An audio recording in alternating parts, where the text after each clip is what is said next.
So we're just doing a video for all the Level Ride users that have had a dealer install it for them, and they want to know a little bit more information about using it on a daily basis. So at the moment we've got the key on to simulate the vehicle actually being on, and you'll notice that the ride is illuminated, and when the ride is illuminated you're also in auto mode, so it will cater for any changes in the gas tank, passengers, load or unloading in the vehicle if you leave it in auto mode.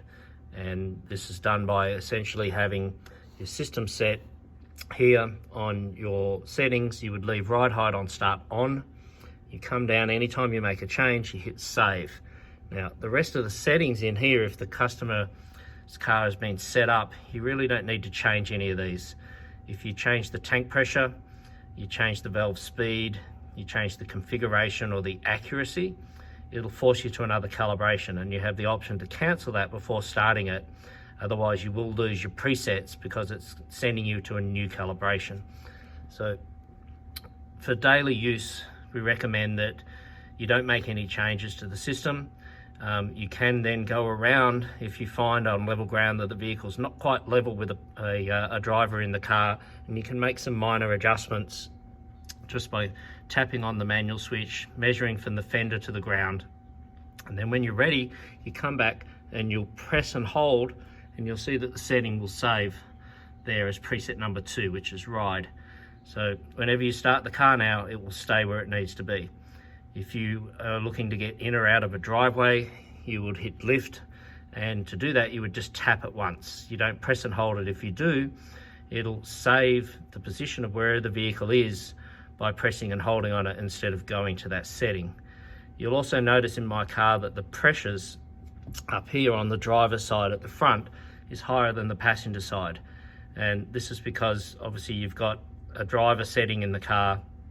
You've also got the vehicles aren't weighted 100% even all the way around. You're going to get a difference between the left and the right, especially on old classic cars like this one. You'll get a little bit of difference in the chassis as well. You know, body mounts are worn, things like that are going to affect you getting the pressures right. If you're doing a brand new truck and you've got a new chassis and everything's brand new on it, you're likely to see these pressures are going to be a lot closer. So just for daily use, these are the main things that you obviously need to know, is that you'll notice your voltage. If this is going to drop below 12 volts, your system isn't keeping up as far as its charging system, and you'll need to look at either upgrading your alternator. Upgrading your battery won't fix this because it's a charging issue. But if your battery is obviously damaged or worn or needs replacing, that's something else that you should look at doing.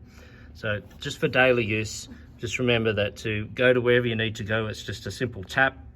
If you want to override the system, you tap it once to bring it into manual mode, and then you can raise or lower any of these corners to do what you need to do.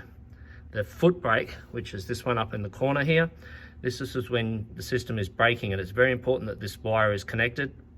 This prevents any adjustments while you're braking. If you don't have it connected and you're sitting in traffic, you'll end up making adjustments that you don't want to do, because it's likely that you'll be sitting on uneven ground. So whenever you're using it, just remember to don't leave it out in the direct sunlight. Make sure that you always charge it.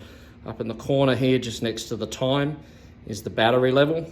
Don't let the battery level get below 15% without charging it. It does have a lithium-ion battery in it, so don't leave it out in the heat. Heat will affect it. It has a temperature warning which will come up and actually turn your controller off if it gets too hot. But pretty much, if that's really all you need to know to use it on a daily basis. If you have any other questions, you can contact us on our website or through Instagram. Other than that, enjoy using Level Ride. And as I said, if you need any help, give us a call.